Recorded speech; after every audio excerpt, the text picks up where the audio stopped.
Assalamualaikum Ustazah. Waalaikumsalam warahmatullah. Ada masjid tempat saya sholat berjamaah. Masjid ini arah kiblatnya salah dan banyak jamaah yang menyelisihi imam perihal arah kiblat ini, termasuk saya. Mohon penjelasannya. Salah satu syarat sah sholat adalah menghadap ke kiblat.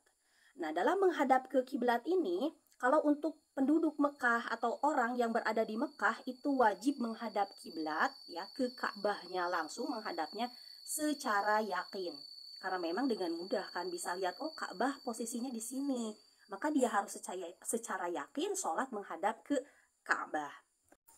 Adapun bagi orang yang jauh dari Ka'bah seperti kita yang berada di Indonesia, jaraknya sangat jauh dari Ka'bah, maka menghadap ke kiblat itu tidak perlu dengan yakin, ya. Karena sulit kalau dengan yakin. Kalau dengan yakin harus kita ukur dari masjid kita atau dari tempat sholat kita, diukur di meter sampai dengan ke Ka'bah. Dan itu sulit, ya. Makanya tidak perlu secara yakin. Kalau untuk orang yang jauh dari Ka'bah menghadap kiblat cukup secara dhon atau sangkaan, yakni dengan ijtihad. Nah, dan perlu diketahui dalam membangun masjid, ya, itu biasanya tidak asal-asalan. Masyarakat akan berkumpul, ada tokoh agama, dan nanti akan ditentukan dulu kemana arah kiblatnya, pakai kompas kah, atau misalkan pakai alat lain kah, begitu, atau pakai ilmu astronomi kah, gitu, untuk menentukan si arah kiblat ini. Jadi ada proses ijtihad dulu pada saat itu. Kalau sudah ditentukan, oh kesini nih arah kiblatnya, barulah dibangun masjid tersebut. Jadi sudah ada proses ijtihad dulu baru bangun masjid. Nah, misal kita ukur masjid tersebut menggunakan aplikasi kompas yang ada di HP, ternyata gak pas dengan aplikasi kompas yang ada di HP, sehingga kita berkesimpulan, wah kiblat yang ini nih hasil ijtihad yang dulu salah nih, soalnya kurang miring dikit nih, begitu. Yang dulu hasil ijtihad, yang sekarang pun kita mengetahui arah kiblat dari kompas di HP itu hasil ijtihad. Kedua-duanya itu hanya berupa dhon, hanya berupa sangkaan. Yang namanya dhon atau sangkaan itu mungkin benar, mungkin salah. Kiblat yang dulu mungkin benar, mungkin salah. Kiblat yang sekarang hasil ijtihad menggunakan HP itu juga mungkin benar, mungkin salah, gitu. Karena kedua-duanya ini mungkin benar, mungkin salah, yang namanya juga hasil ijtihad kan, bukan hal yang yakin, maka kita sholat boleh ngambil pendapat yang mana tuh. Mau sholat menghadap arah kiblat yang dulu boleh sah, mau sholat menghadap arah kiblat yang sekarang itu yang berdasarkan hasil ijtihad melalui HP itu juga benar, boleh dan sah. Ada kaidah al-ijtihadu la yunqadhu bil ijtihad. Ijtihad itu tidak bisa dibatalkan dengan ijtihad. Yang namanya ijtihad kan dhon, sangkaan, bukan yakin. Yang namanya sangkaan ya gak bisa membatalkan sangkaan yang sebelumnya. Berbeda dengan yang yakin. Kalau yang dulu sangkaan, yang sekarang yakin, maka yang yakin ini bisa membatalkan pendapat yang dulu yang berupa dhon atau sangkaan.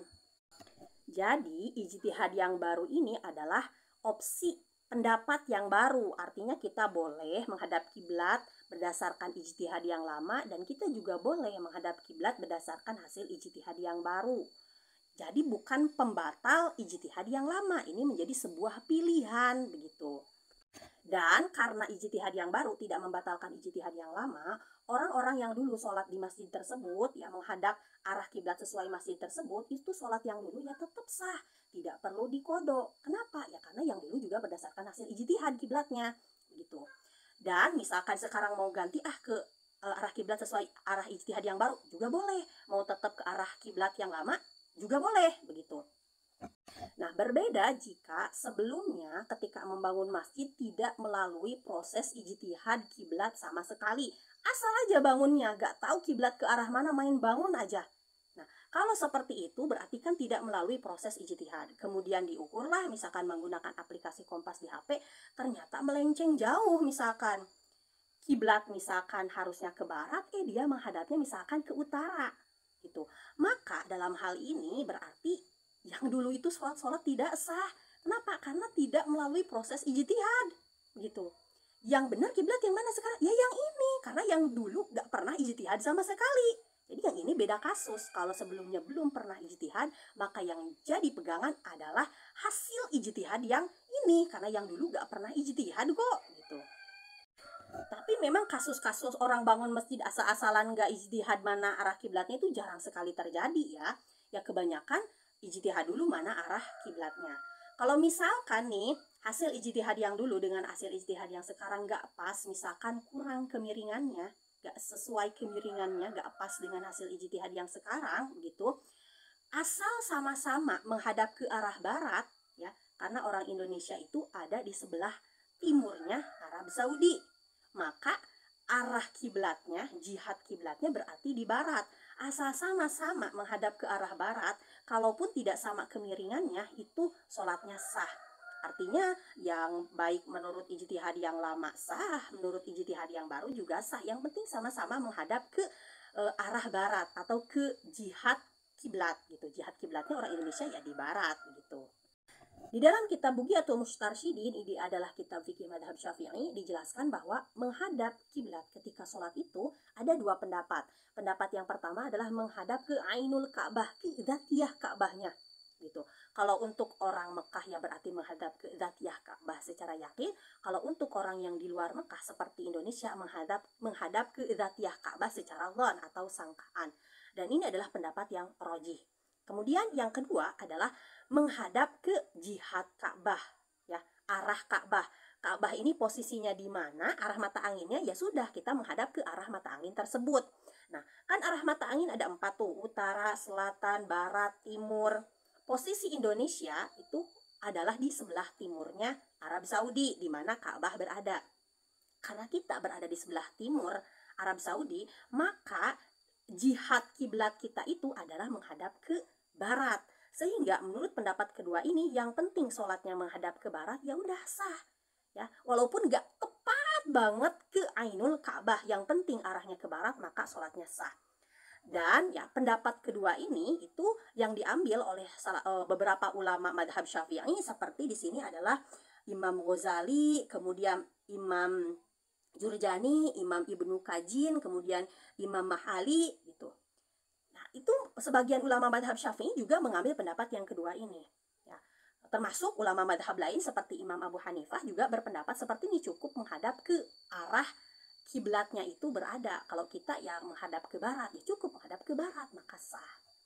Sebenarnya sholat dengan menghadap ke jihad kiblat atau ke arah mata angin di mana kiblat berada, kalau kita berarti ke barat, itu lebih mudah dipraktekkan daripada sholat itu menghadap ke Ainul Ka'bah. Kenapa? Karena kalau berjamaah kan itu biasanya softnya itu panjang ya, lurus gitu ya, panjang. Nah, kalau misalkan orang yang pertama diukur itu ternyata menghadap ke Ainul Ka'bah berdasarkan sangkaan ya, menggunakan aplikasi Kompas di HP umpamanya.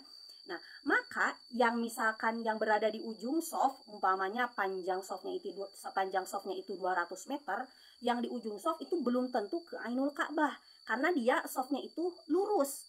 Kalau mau semuanya menghadap ke Ainul Ka'bah, maka soft dalam berjamaah itu gak boleh lurus, tapi harus melengkung. Itu agar semuanya menghadap ke Ainul Ka'bah. Sementara di kita kan masjid ya, softnya ya lurus, gak melengkung. Makanya mempraktekkan menggunakan arah kiblat ini jauh lebih mudah daripada menggunakan pendapat yang pertama, yakni ke Ainul Ka'bah. Kesimpulannya, dua-duanya ya, baik pendapat kiblat yang dulu dan pendapat kiblat yang sekarang itu boleh digunakan sebagai arah kiblat kita ketika sholat.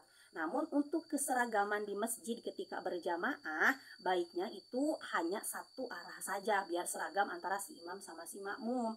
Makanya penting untuk dikumpulkan tuh bersama masyarakat, tokoh setempat, RT, RW, pemerintah, MUI, kemudian ustadz, kiai, kemudian berbicara bersama gitu sambil mengemukakan pendapat, lalu ditentukanlah mana arah kiblat yang akan dipakai oleh semua jamaah yang ada di masjid tersebut agar berjamaahnya ini arah kiblatnya menjadi seragam.